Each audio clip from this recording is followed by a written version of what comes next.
It is said that trade is a disincentive to hostility and paves the way for peace.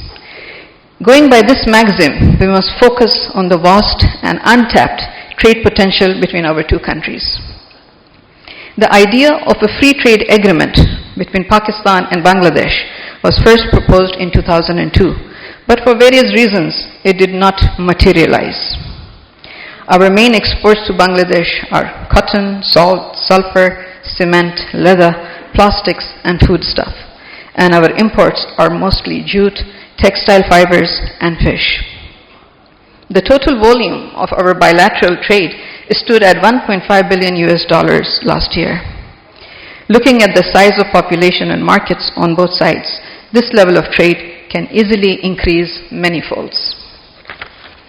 Challenges like high tariffs, red tape, tedious custom procedures, lack of direct connecting routes, and difficult visa rules need to be addressed on priority basis. Agriculture, pharmaceuticals, and IT offer a lot of scope for mutually beneficial trade opportunities. SAARC has remained a generally stagnant body since its birth in 1985, but if both Pakistan and Bangladesh resolve to make it active and meaningful, they can infuse some life in it. It was very encouraging to hear Dr. Muhammad Yunus expressing his resolve to revive SAARC, which can help in promoting regional trade and cooperation. As for our people-to-people relations, we follow the same religion and traditions. We have a shared cultural heritage, and we can easily build on this by fostering collaboration in education, such as student exchange programs, literature festivals, cultural exchanges, joint film productions, and music festivals. Celebrated Bangladeshi artists like Shahnaz Begum, Shabnam, and Runa Leila are still much loved and cherished in Pakistan. Tourism is another area where we can strengthen our bonds. There are many religious sites and Sufi shrines in Pakistan that can attract tourists from Bangladesh.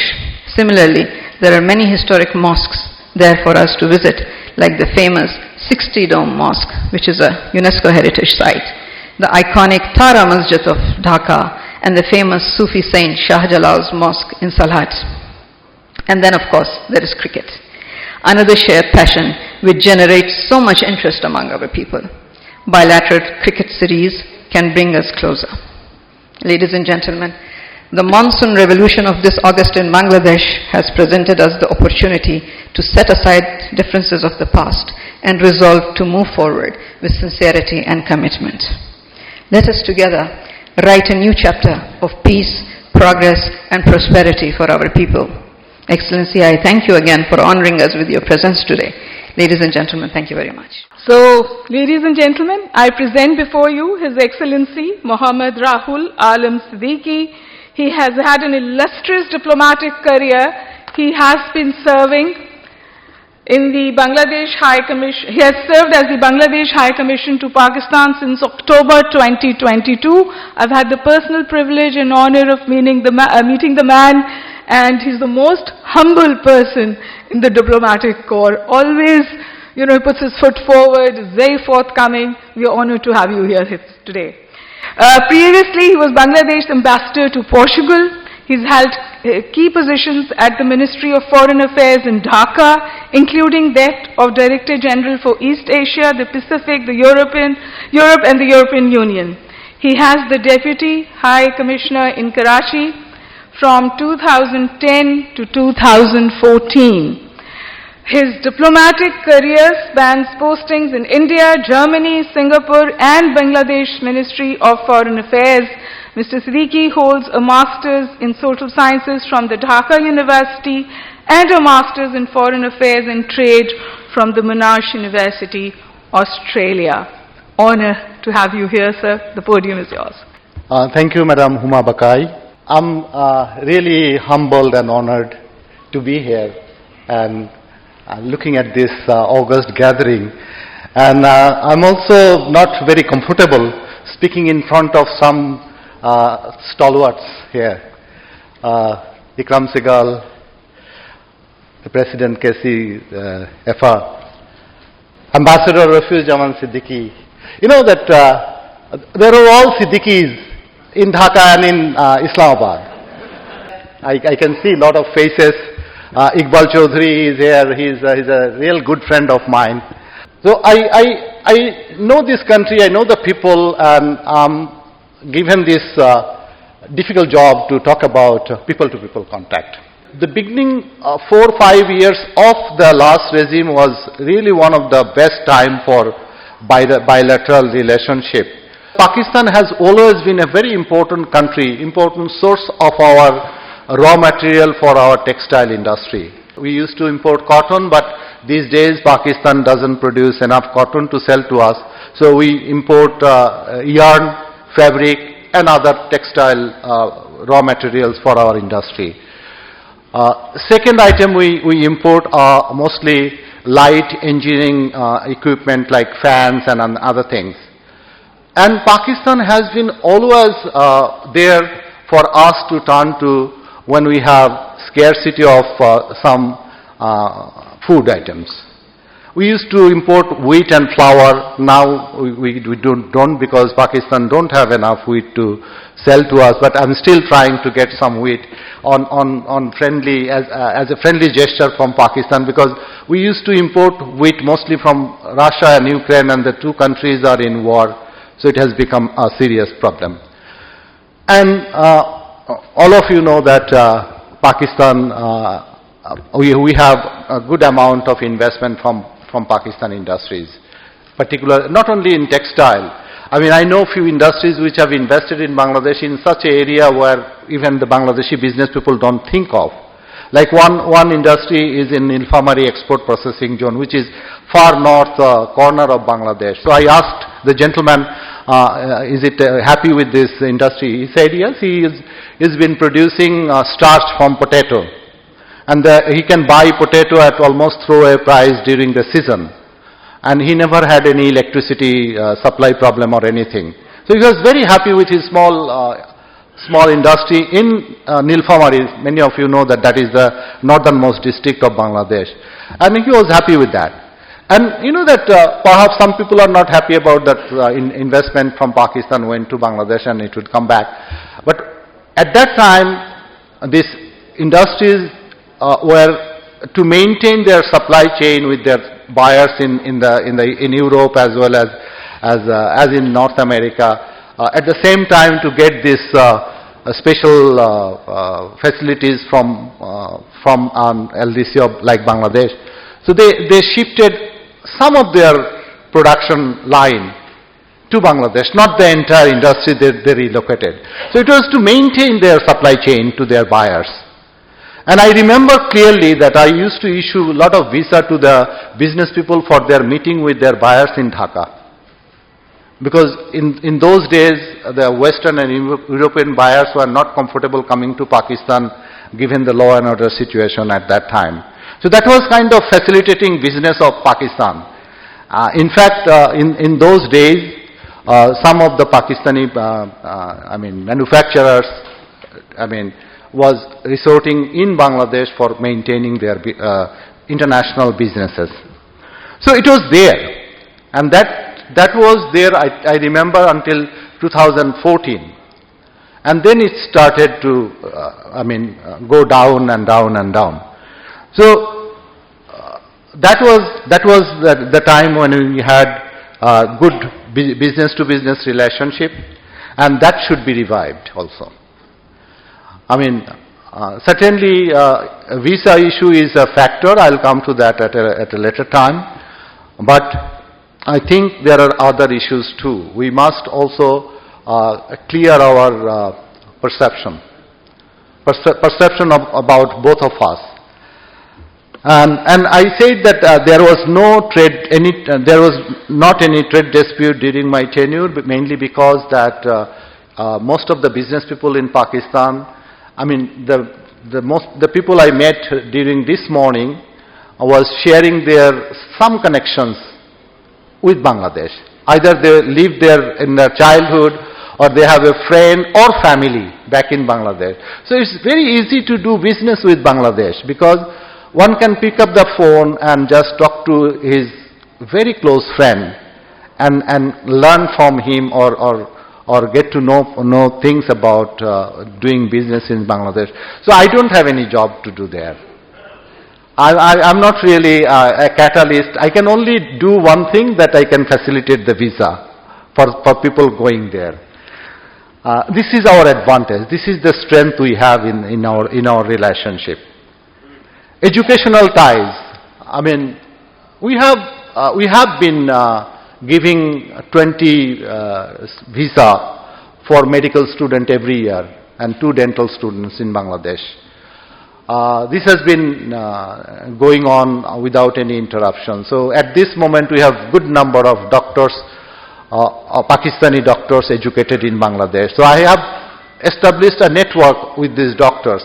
Unfortunately, I mean, I don't know why in the last government there was a parliamentary secretary from Sindh on the Ministry of Health in Pakistan.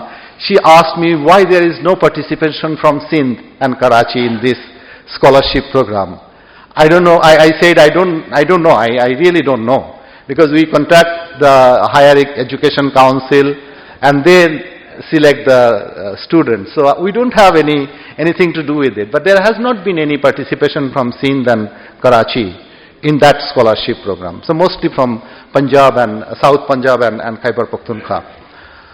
We have been giving these 20 scholarships, and there was no scholarships for Bangladeshi students coming to Pakistan for some time. But I have a good news to share. In the last academic year, there was offer for 3 students, and we requested for 3 more. So we have 6 students coming on Pakistan technical program, the technical assistance program, coming to Pakistan for studies. But there are a good number of students coming and coming from Bangladesh and going to Bangladesh from Pakistan. That I see one difficulty, that there is some complication in renewal of their visa or something like that. That also we are trying to address from this end, whatever can be done. But what is missing completely, I would say, that institutional level collaboration among the academy. There are personal level interaction between the academia, but the institutional level collaboration has not been there. There has not been training of the educational institutions or any collaboration between. I can certainly share it is to do with agriculture. We discuss about it. There was a MOU signed between Bangladesh Agricultural Research Institute, we call it BARC, and Pakistan Agricultural Research Institute, PARC.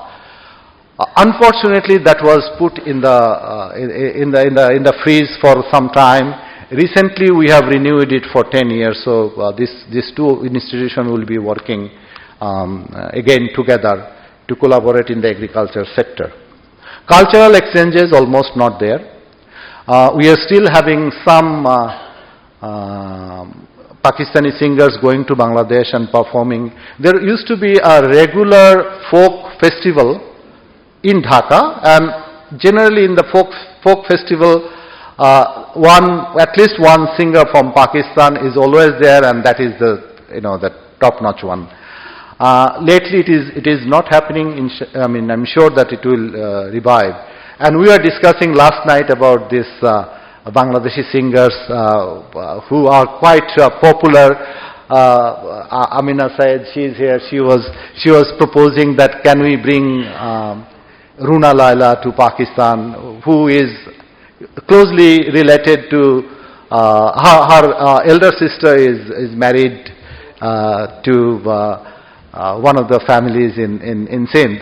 So she also would like to come, but you know that she is such a superstar. It's very difficult for the High Commission to organize her program here. It has to be at private level initiative. So if private level initiative is taken, anyone, I'm sure Madam Chairperson mentioned about Shahnaz Begum. We call her, after they got married, their name is changed. So she is Shahnaz Rahmatullah. She passed away.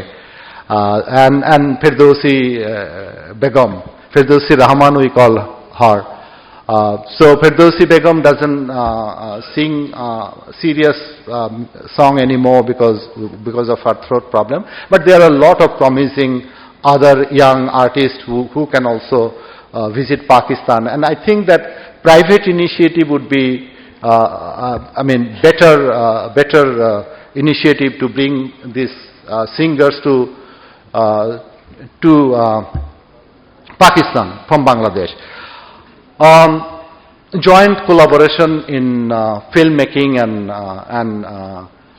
other television programs.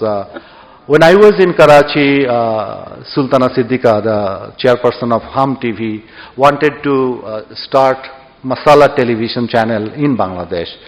We have news channel, we have entertainment channels in Bangladesh, but there is no cooking channel. I mean, I don't want to tell in front of my wife here because starting cooking channel can, affect my family, space at home.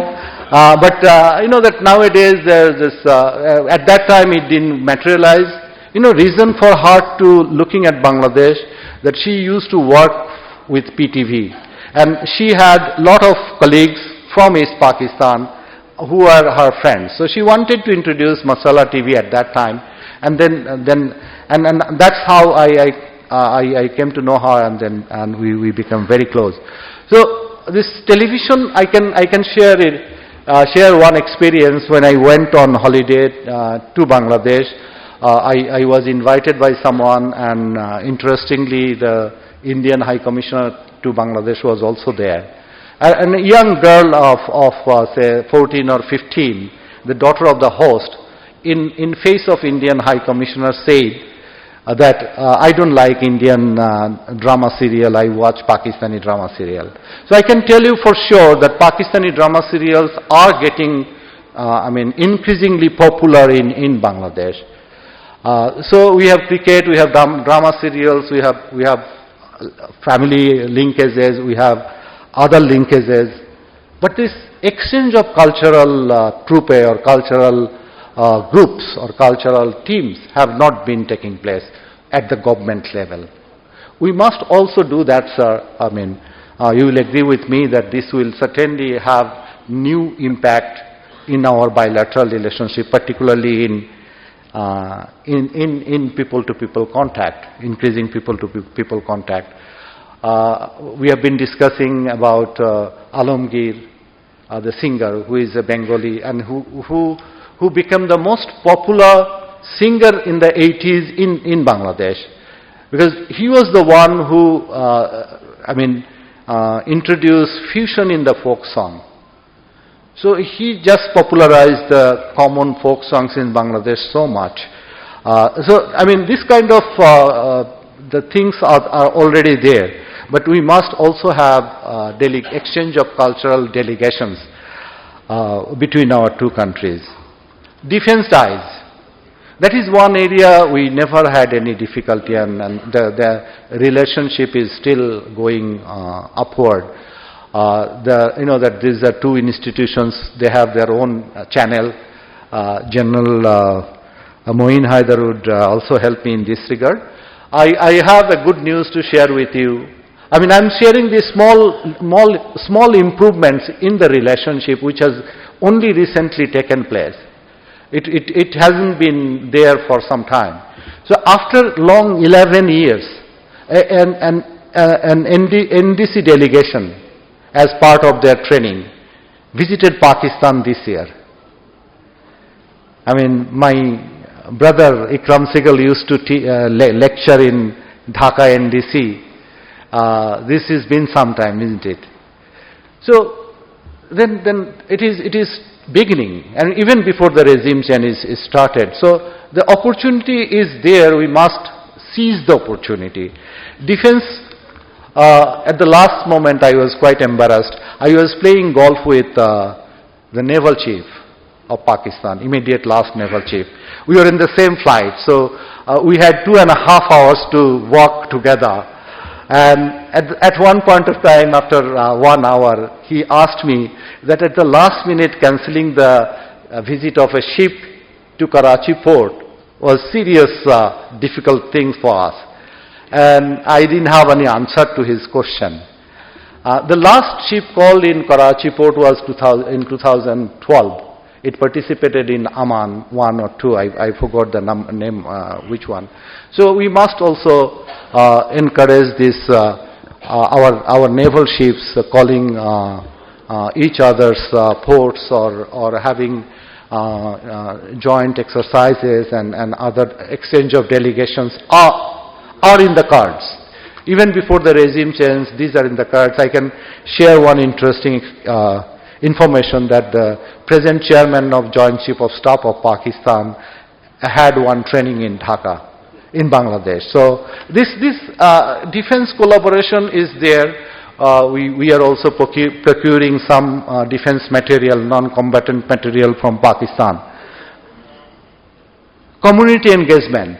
Mainly this Madam Chairperson would be the right person. I met and water expert this morning. I was not aware of that.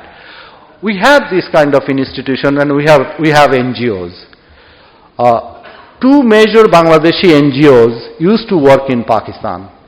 One in the development sector, that was BRAC, Bangladesh Rural Advancement Corporation, and there was ASHA, working in microfinance, microcredit. So I think for some reason it was decided that no international NGO should work in Pakistan. So both the NGOs were asked to leave. The BRAC, they winded up their program and went back. But ASHA, they left the program ongoing without the hands of their Pakistani friends. So the ASHA is still working through the Pakistani people, but the Bangladeshi staff are no longer here. We are quite successful in microfinance, and everybody here knows about it, and it is the mastermind of Professor Yunus, who is our chief advisor now. So this is one aspect, but in other social development sectors, the success story of Bangladesh was not purely on the government side. It was supported by the NGO activities. So the BRAC was running some informal primary schools here for 4 classes, and those were very popular schools. I visited some of them, and they were also working on sanitation and other areas. So this collaboration in the non-governmental organization, research organization, can be another area of connectivity. And youth and sports. The immediate last revolution was spearheaded by the students and the young generation in Bangladesh. And I generally talk about this huge young population in our 2 countries. This is our biggest strength. This is also the biggest asset of our 2 countries. If we can bring them together and we can take the benefits of this young generation of our 2 countries, then certainly it will have a huge impact on our bilateral relationship. Particularly, we can learn from each other's good practices, and I must share with you that Pakistan has been a strong supporter for the development of our cricket, which is also come under this part, youth and sports. So we have this collaboration, but because of some limitations and some visa procedure, some of these initiatives could not be materialized in the last days. We should do this. And being the 2, major Muslim majority population countries, we have another very strong common faith base. That can be very useful. We have one platform where this interaction has been there without any hindrance, which is this annual congregation of Tabligh Jamaat in Bangladesh. So their exchanges are going on, and we generally issue them visa on priority basis. My Deputy High Commissioner was informing me about it. So it is there through these Tabligh institutions. But there must be other collaboration too, but we have to be also careful about these exchanges, that we don't facilitate unwanted elements to influence this our belief and faith. And then it comes tourism and traveling. Traveling is a real challenge now for from the both sides. The strongest pressure I have on me since the change in regime in Bangladesh in August 5th is about the direct flight between Dhaka and Karachi. I mean, I've been asked by my people who are here in Pakistan, and also people in Bangladesh who wants to visit Pakistan, that we must have this direct flight started between these two countries, because the price of air ticket is unusually high these days, and I'm also the sufferer of this, not having direct flights between the two countries. So Pakistan High Commissioner in Dhaka already had a meeting with a private airline. They came to see him, the airline people came to see him in his office. I'm quite sure that this will be one of the priority issues to address with. And with the direct flight, the number of people going and coming from each our two countries will certainly increase. And one interesting aspect, which is cross-border marriage. I mean, you people may think that I'm talking not quite sense, but it is there. A good number of our children are getting married neither in Pakistan nor in Bangladesh, is in a third country. And the difficulty I am facing is issuance of visa for even one senator called me from Sindh that his brother is getting married to a Bangladeshi girl in the US. And I said, ma'am, no problem, I'll issue a visa, you can go from here to Bangladesh easily, but I'm not sure that your brother will get visa from the US to go to Bangladesh to get married. And eventually it couldn't happen because the brother couldn't get the visa. I'm giving this example. I mean, visa was serious embarrassment for me when suddenly in 2013 August, suddenly it was, completely closed that no visa would be issued. We had High Commissioner Yasmin Morshed in Islamabad. So her mother used to come to my residence for event. It was New Year celebration in my residence in Karachi. She came to join the New Year celebration. When I was walking her back to her car, she held my hands and said, "Beta, tum mujhe bhi visa nahi doge?" What can be my answer? And then there was a couple, newlywed couple. Halim Siddiqui's son is married to a Bangladeshi girl. I generally confused it. And they wanted to also go to Bangladesh to celebrate the New Year there. This was the first New Year celebration, and I can share with you that our New Year celebration is most colorful across the board, and it is a vibrant event. So we try to do the similar event in all our missions abroad. So I couldn't issue them visa. I told them that we are organizing an event, you can come and join us to celebrate in the New Year of Bangladesh. It's on 14th April. So these are my situation here in Karachi. Then I went back to, this was in April.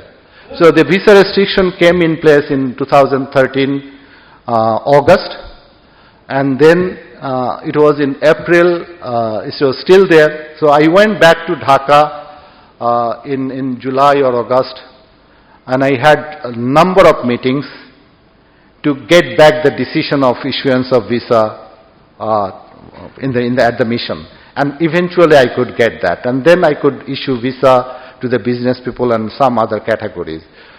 So if we try hard, hopefully we'll be able to simplify the visa procedure. But simplifying the visa procedure from our side as well as the visa from Pakistan side it's a misunderstood situation. There is no, I mean, people are thinking that no visa is required, but it is not the case.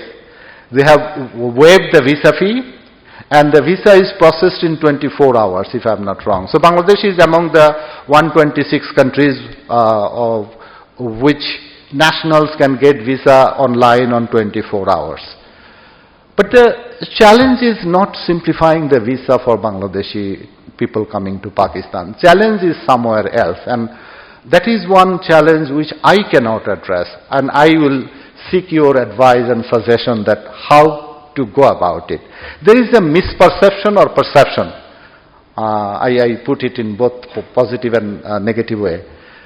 It is misperception or perception that in Bangladesh that most of the people think that if they have Pakistani visa stamp on their passport, they will certainly have difficulty getting visa from India, but they also have difficulty getting visa of the European countries as well as Northern America. And that is one issue which is barring a lot of people not to come to Pakistan from Bangladesh.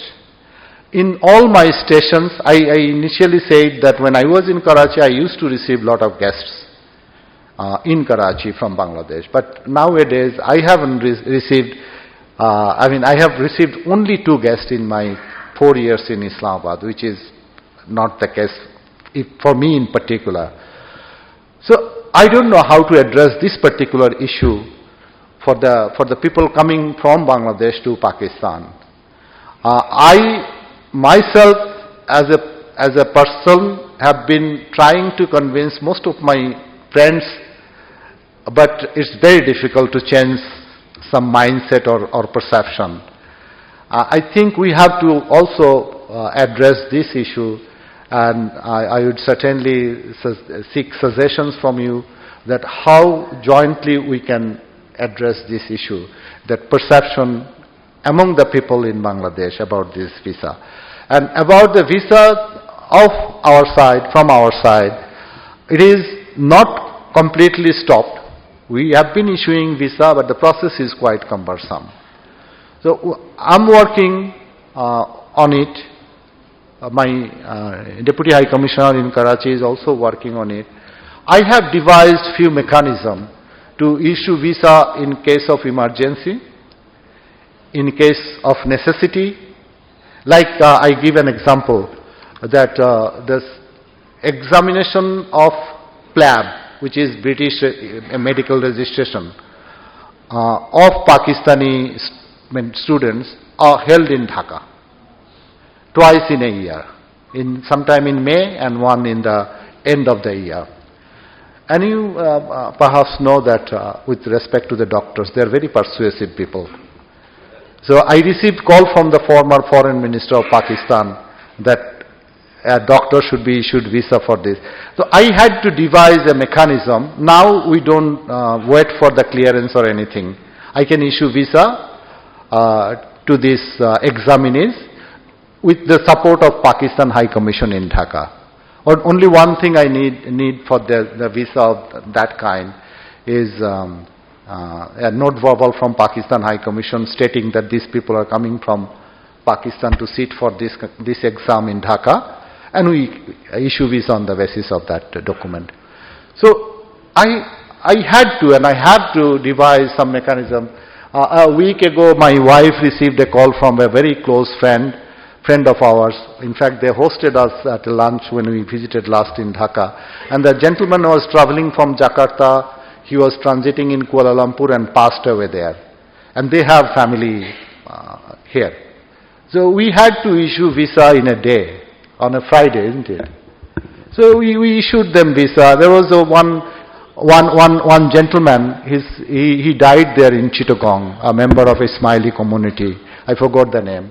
His family came to me in Islamabad, and I immediately issued them visa. These are the situation where we can issue visa. We also do some persuasion to get the visa process faster in Bangladesh when there was normal situation back in Dhaka. So this is something I personally did to help out people who are desperate to go to Bangladesh. But there are people who have special reason for not issuance of visa to them. So visa, inshallah, I can tell with confidence that the process will be simplified from our side, and I'm quite sure that with the simplification of the process, it will be easier for our Pakistani friends to visit Bangladesh. And at the same time, I can tell you that if it is an urgent issue, if someone really need to go to Bangladesh, either for investment or business or anything, we are there to help you in issuance of visa. When I came back to Islamabad, I was advised not to meet the business people, because the only question I'm asked is about visa. Everywhere I go, I'm asked this question. But my assurance to the business people and other people in Pakistan, that in case of urgency and emergency, we can always issue visa. So even before the simplification. But I'm sure that with the things settling down in our part, that the dust are still have not settled down. So once the dust are settled down in Bangladesh, we'll have the visa procedure simplified. Because the biggest challenge of non-issuance of visa from our side is not for the important business people in Bangladesh, in Pakistan, because they have their contact, they have their strong connection in Bangladesh. The challenge is that this large number of Bengali speaking people who are here, leaving their family behind in Bangladesh, working here, these people are really in difficulty going to see their families, which is also in respect of basic human rights is not right. So this must be changed. And this, I feel, is not the sentiment of the people. I feel that this must be changed. With this visa issue, I'm going to conclude here, but I would like to listen from you more about what should we do to enhance not only the people-to-people contact, but through people-to-people enhancing strengthening people-to-people ties, how we can enhance the friendship, the collaboration, the cooperation between our two countries. Because if we collaborate together, we are 400 million people of almost similar faith, similar mindset, similar system. We follow almost the similar system in Bangladesh, everything. I mean, what has been grossly done is that we have removed Pakistan and put Bangladesh there. The things are almost the same. So with this similarity, with this commonality, we are not doing great, is really a pity. And it is perhaps the time to work on it. I missed out one point, which is also very important. Instead of blaming each other, social media can be used to promote this people-to-people contact. If small groups are formed and they start doing this collaboration, I mean, this forming groups, forming forums, forming platforms would be very useful. And this is another reason for me to be here, to revive this Pakistan-Bangladesh Friendship Forum, which was one of the very active forums between the two countries, to have a second track platform to promote people-to-people contact. With this, I would like to say thank you to Karachi Council on Foreign Relations for giving me this opportunity to speak out my mind. I've spoken not as Bangladesh High Commissioner, I am the Bangladesh High Commissioner, but I am also one of you.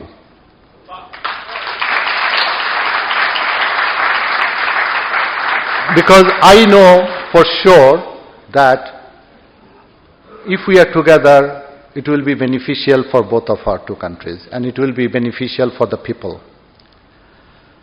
We can share our best practices, good practices. We can even collaborate in joint production of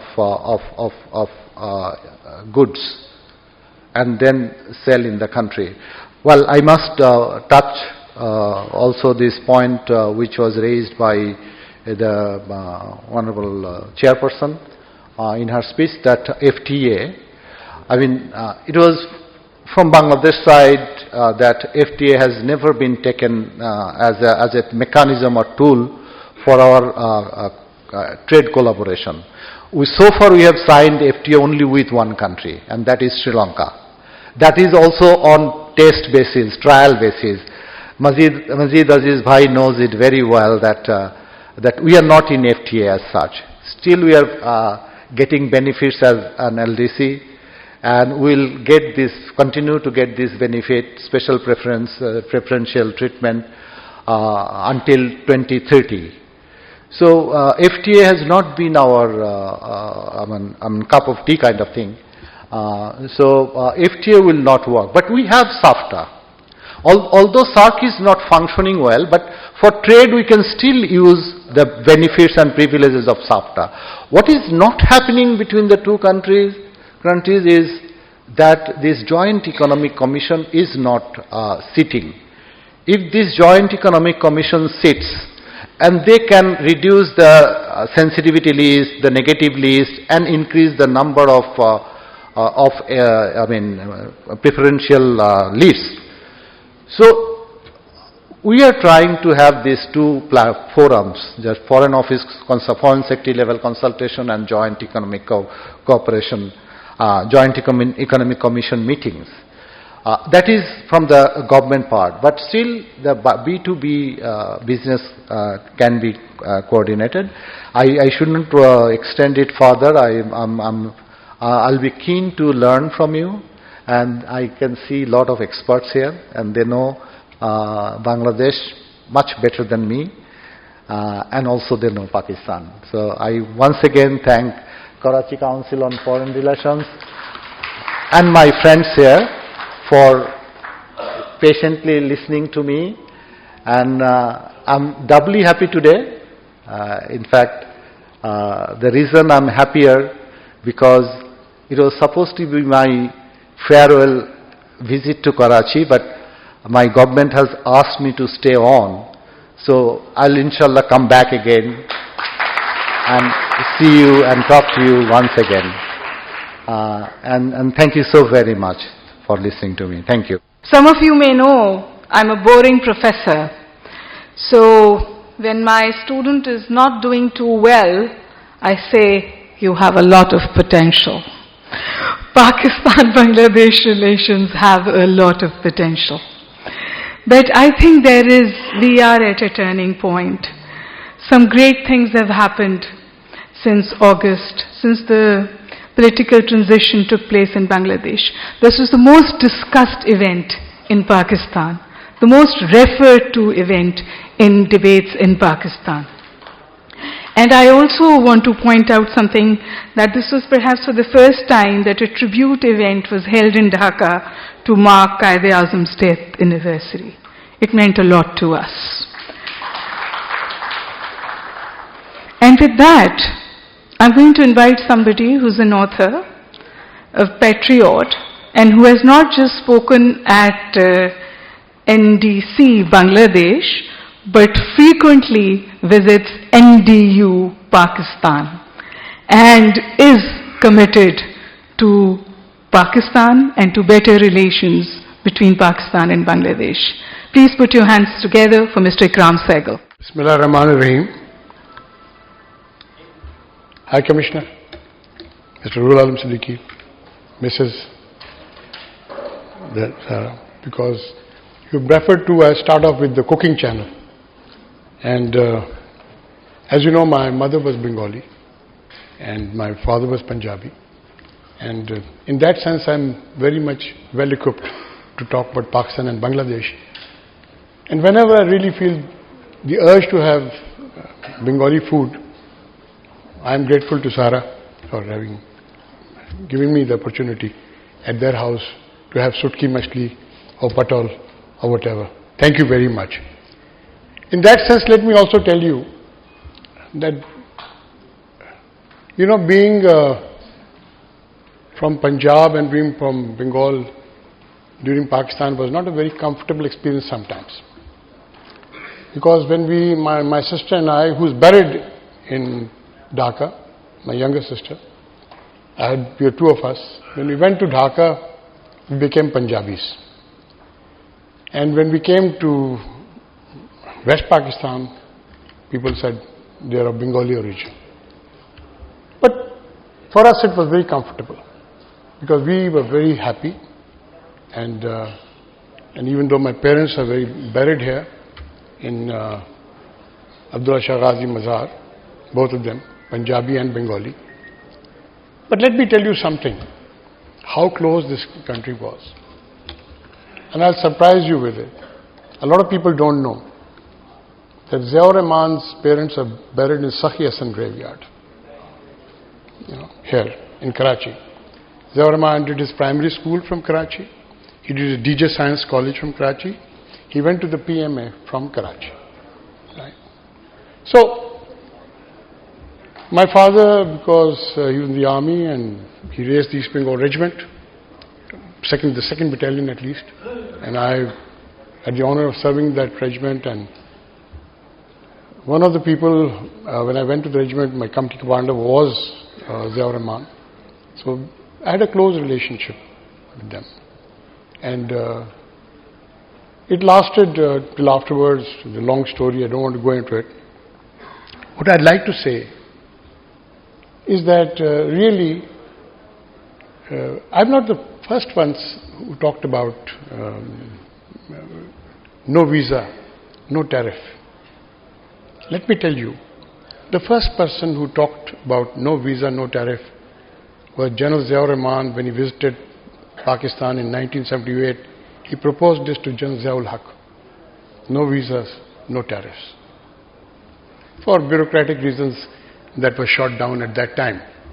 But SAARC was his brainchild, and it came about, right? And so it went on. Today, I'm going to cross some diplomatic safe lines because I'm not a diplomat. But I will say this to you, that the High Commissioner has very correctly given a long list of the hurdles that have been overcome for visas and tariffs. I tell you, no hurdle. Just declare no visas, no tariffs, no custom duty. That's all. That is all. So, you think Bangladesh will come and stay here in Pakistan? Or Pakistan will go and settle in Bangladesh? And similarly, make the Bangladeshi taka and the Pakistani rupee comparable. So you can buy things in Pakistani rupees or Bangladeshi taka. Simple. So that will solve the thing. And actually, these are not something that I'm talking about now. Let me tell you, unfortunately, some coincidence, I was born on July 18, 1946. On July 18, 1946, Sher-e-Bangla A.K. Fazlul Haq went to the Quaid-e-Azam along with Mr. Sarwardi and Mr. Abul Hashim Khan. And he proposed to the Quaid something that was after the Quaid's heart. Do not divide the Punjab and do not divide Bengal. So If you do not, that was a strategic move by the Qaeda. The first strategic move of the Qaeda was actually on 25 August 1942, when he asked the Muslims, when Singapore had fallen, Rommel was at the gates of Cairo, and Mahatma Gandhi and Hindu Congress said, let the British quit India. Nobody will go to the armed forces. And the Qaeda said on 25th August, this was on 8th August 1942, Qaeda said no. On 25th August he said, the Muslims will go and join the army and fight for British India, because that is the way we will get our freedom. And that is what led to actually the British keeping to that promise of dividing India into two parts. At that point of time, the second strategic decision, when Sher Bangla went to the Qaeda said, yes, please, let's do it. Let's have the original part of the Lahore resolution, 2 autonomous states, right? Let's have it. Why? He said, it does not matter what we are called. We are 2 countries, 1 nation. 2 countries, 1 nation. I didn't say that. It was said by Fazlul Haq in 1946, and that is what the Qaeda said. Mountbatten had it in his original plan. People don't know that. But unfortunately, when the Congress came to know about it, they were livid.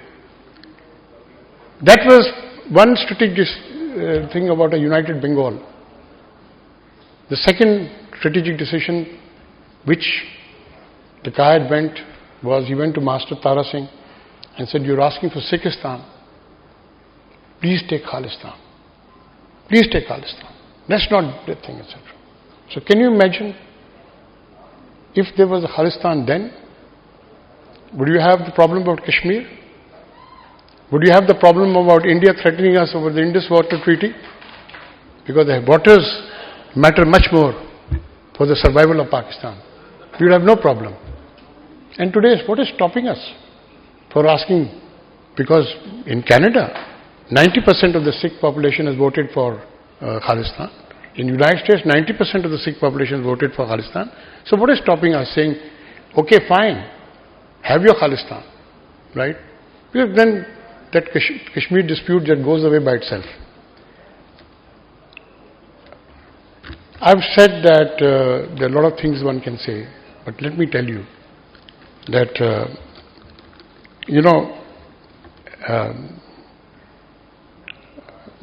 the High Commissioner has very nicely skirted that. During Hasina Wajid's second tenure, her closest advisor was a gentleman called Gohar Rizvi. And Gohar Rizvi and myself started a dialogue sanctioned on the condition of deniability by Mr. Sartaj Aziz. He said, let us start a back channel to see how we can close our references. And I will be a little undiplomatic. The High Commissioner was, as Deputy High Commissioner, present at 2 of the discussions which we had at the DHA Golf Club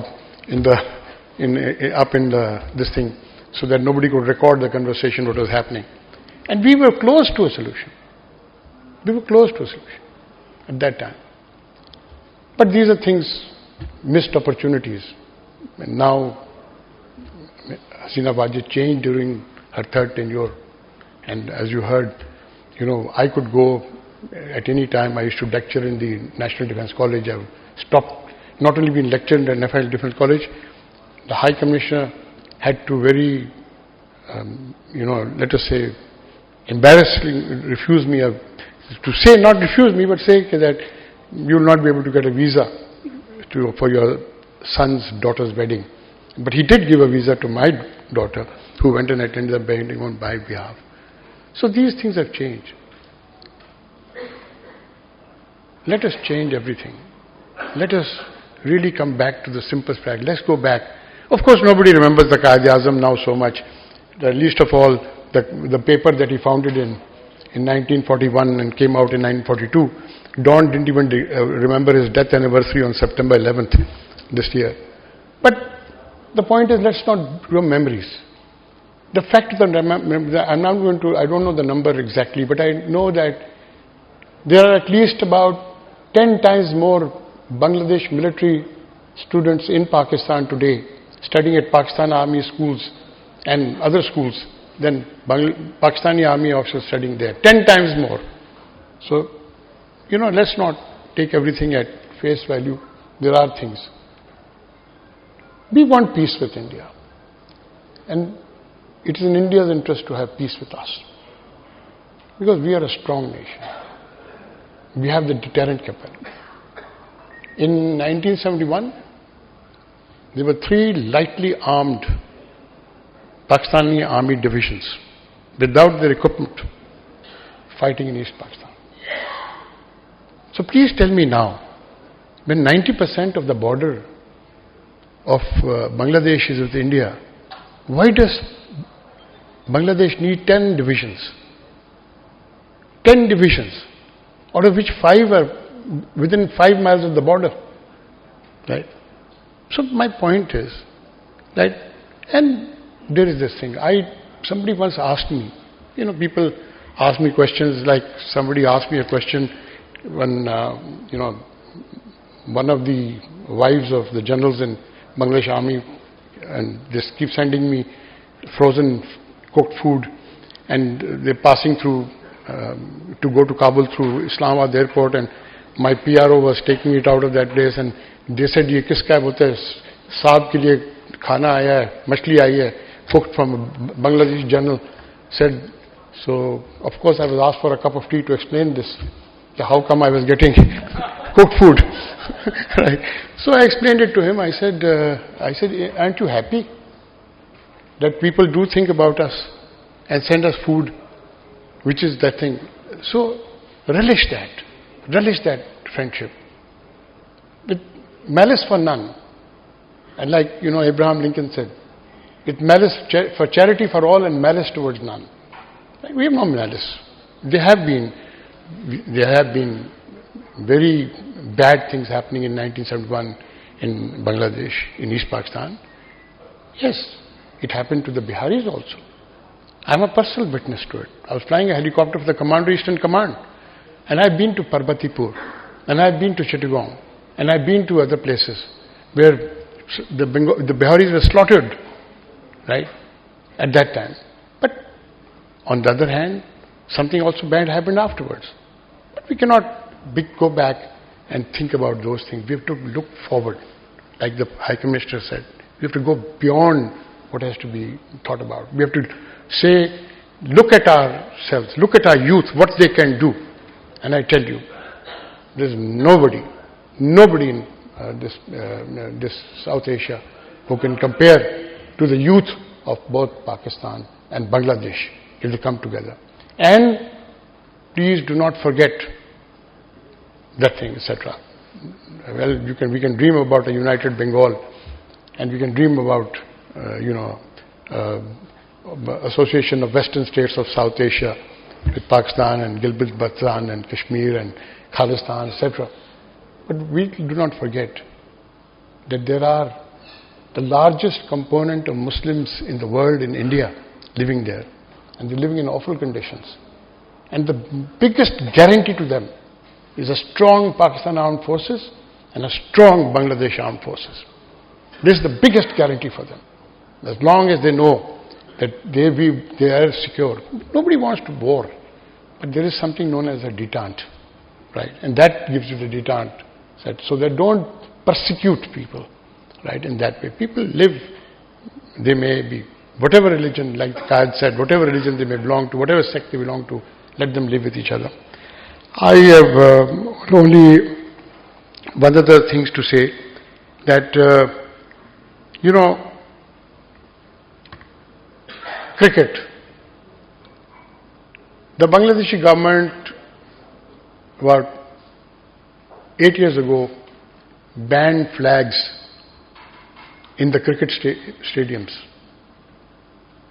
And do you know why?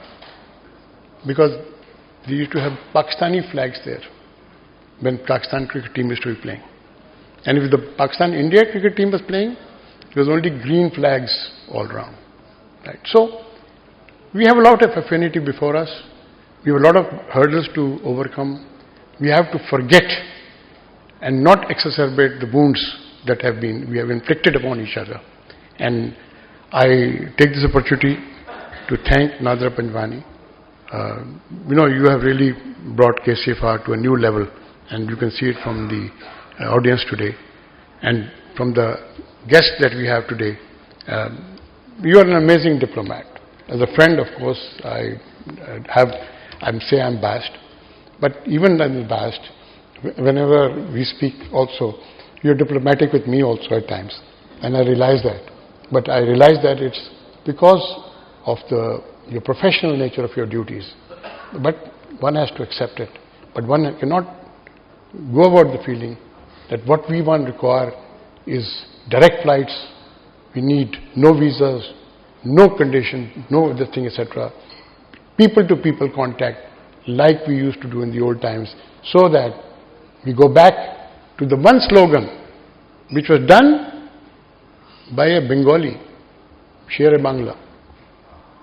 2 countries, 1 nation. Thank you.